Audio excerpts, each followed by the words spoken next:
Salam jumpa lagi dengan channel Dragon yang mengupas segala dunia YouTube.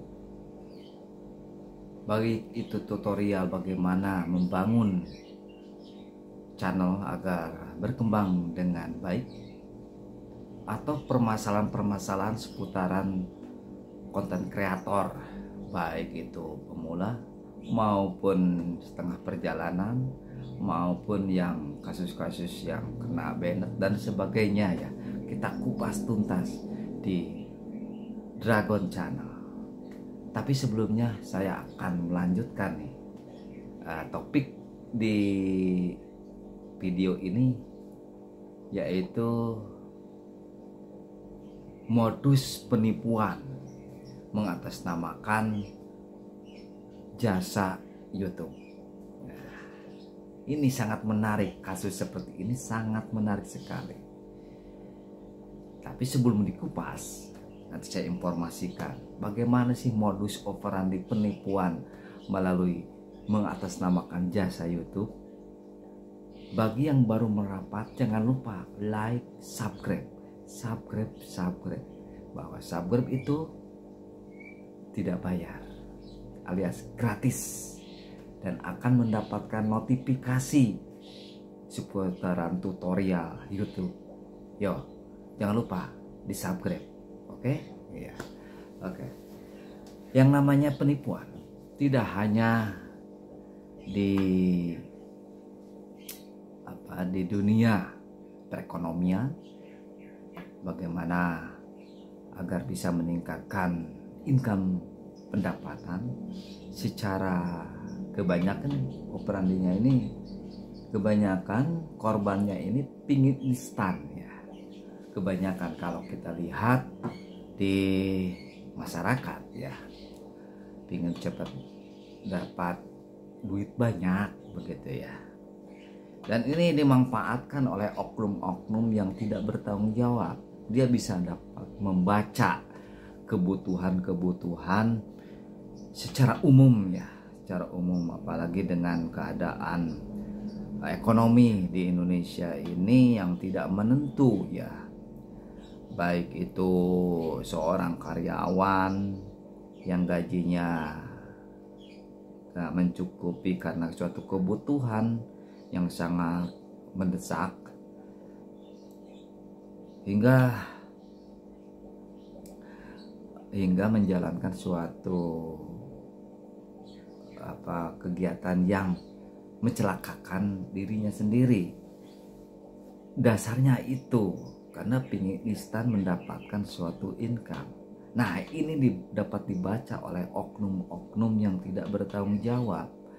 Secara psikologi, kejiwaan, kalau orang punya basic, punya dasar dalam pikirannya ini, pingin cepat dapat duit, ya, pingin cepat dapat cuan, ini suatu korban yang empuk, ya, korban yang empuk, baik itu melalui SMS, baik itu melalui WhatsApp, baik itu melalui email, baik itu melalui Google, baik itu melalui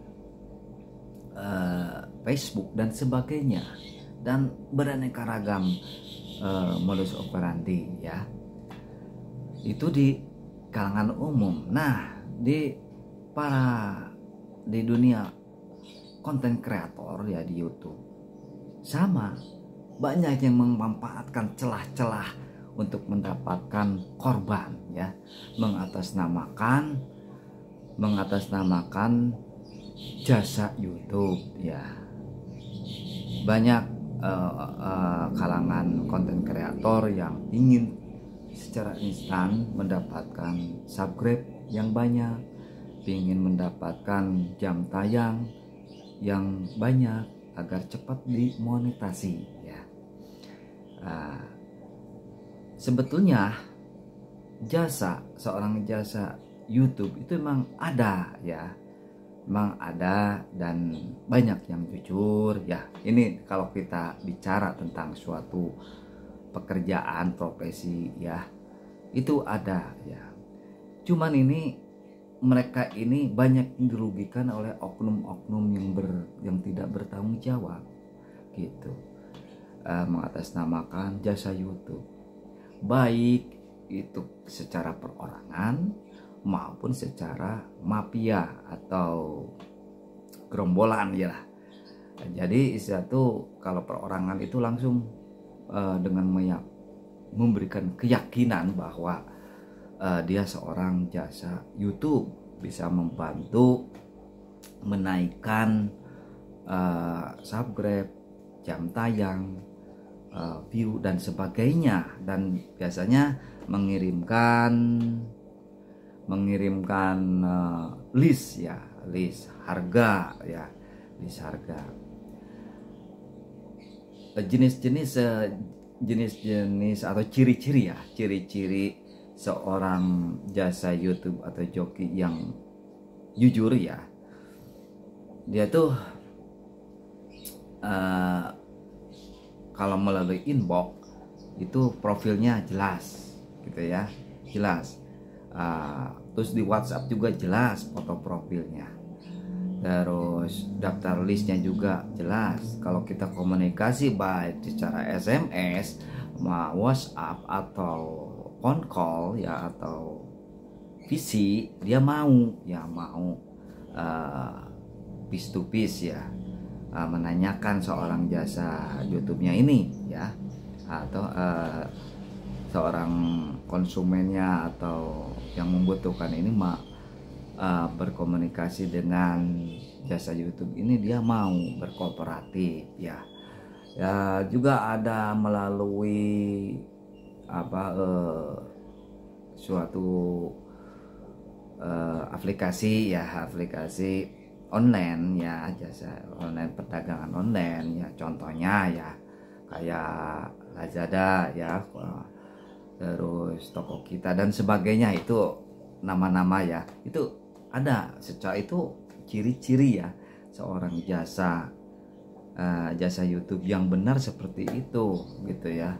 Dia mau kooperatif, dan lebih bagus lagi ada ATM bersama ya, sebelum dikerjakan dia nampan dulu ya.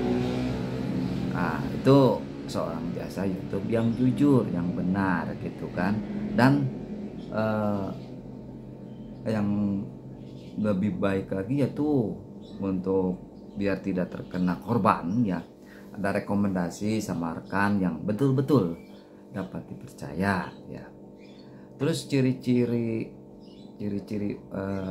penipuan mengatasnamakan jasa YouTube, yaitu biasanya dia meyakini dengan mengirimkan dia dengan peralatannya, perlengkapannya gitu ya, jajar itu yang namanya monitor komputer atau monitor handphone ya, ngejajar itu udah kekasannya ya, bahwa meyakininya gitu kan. Itu perorangan, penipuan mengatasnamakan jasa YouTube ya, satu. Yang kedua cirinya itu dia kalau meminta ya, dia bertahap ya, tidak langsung kita beli kita dimintai dana ya, dimintai dana untuk satu kebutuhan ya, dia bertahap minta untuk alasan untuk ya, banyak alasannya, jadi bertahap minta. Itu udah ciri-ciri jasa YouTube ilegal ya, jasa YouTube ilegal ya, penipuan ya. Dan itu jangan dilanjutkan kalau sudah minta udah, lebih baik kita berhenti aja, jangan dikasih lagi. Itu ciri-ciri yang paling kekas ya, sangat khas. Alasan untuk minum kopi lah, untuk merokok lah, untuk lembur lah, udah itu penipuan, bentuk penipuan ya. Terus yang kedua ya, biasanya kalau sudah penunjang perorangan, kalau udah kedua, ketiga udah dapat korban beberapa uang udah kita keluar, lama kelamaan itu namanya profil dari WhatsApp-nya ini berubah ya, gambarnya itu berubah.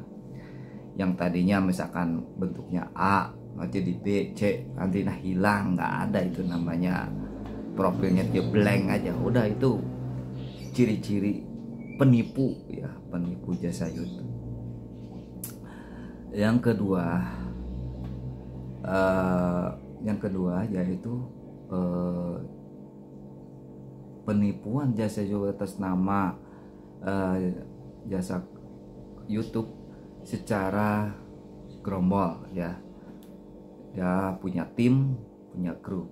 Jadi seolah-olah yang satu mempromosikan, merekomendasikan bahwa saya dapat ini ya, dapat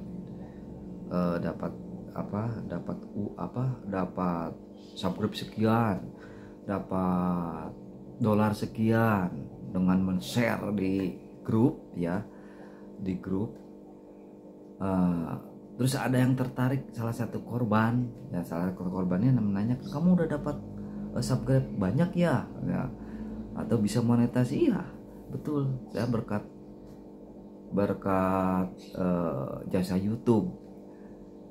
Mana sih seorang konten kreator terang-terangan bahwa dia ini kerjanya ini yang dilakukannya secara ilegal ya. Jarang gitu, walaupun ada juga ya, betul-betul kita udah dekat ya, udah kelihatan kejujurannya. Kalau baru kenal, udah itu udah bentuk kasus penipuan ya. Nah, udah ngasih rekomendasi, nih kalau mau hubungi aja ini si B ya, misalkan si B ya, kita telepon, WhatsApp, ternyata bisa ya di WhatsApp, bisa dihubungi, tapi ya dengan sopan santun ya, berdalih ya so akrab, so wibawa, terus dengan salam keagamaan. Itu jangan dipercaya ya. Sekarang banyak penipuan mengatasnamakan agama ya, seolah-olah jujur orang jujur ya. Bagaimana sih supaya mendapatkan uang? Berbagai macam cara. Jangan terpikat sama tata kesopanannya, mengatasnamakan agama, salam keagamaan. Itu kalau baru kenal itu jangan langsung dipercaya ya. Jadi jangan sampai kita terpujuk. Terus selanjutnya, bentuknya hampir sama dengan yang perorangan. Jadi mintanya itu bertahap, karena dia nggak akan kenyang ya, tidak akan kenyang dengan beberapa rupiah, akan terus ya. Kalau udah terjerat, masa kita udah ngeluarkan uang misalnya sekian nominal, sayang kan? Karena pingin suatu cita-cita, pingin subscribe yang banyak atau jam tayang banyak atau monetasi banyak gitu kan, udah dapat monetasi, dan akhirnya udah sekian rupiah kita mengeluarkan uang, akhirnya dipersulit lagi. Akhirnya apa yang kita inginkan tidak didapat, uang kita habis ya. Itu modus dua ini, baik perorangan maupun gerombolan atau grup. Itu hati-hati. Pendapat saya sih untuk ini ya, lebih baik supaya tidak menjadikan korban penipuan dari mengatasnamakan jasa YouTube. Kalau secara pribadi sih lebih baik secara alami ya, secara natural ya.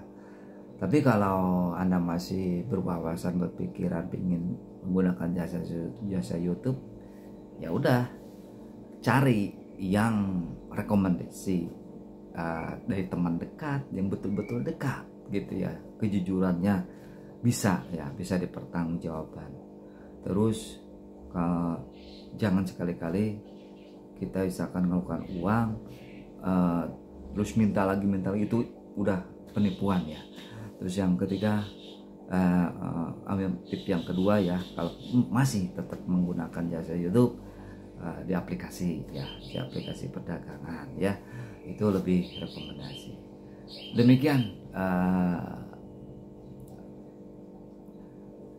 tutorial mengenai kasus-kasus ya, kasus-kasus penipuan di kalangan konten kreator.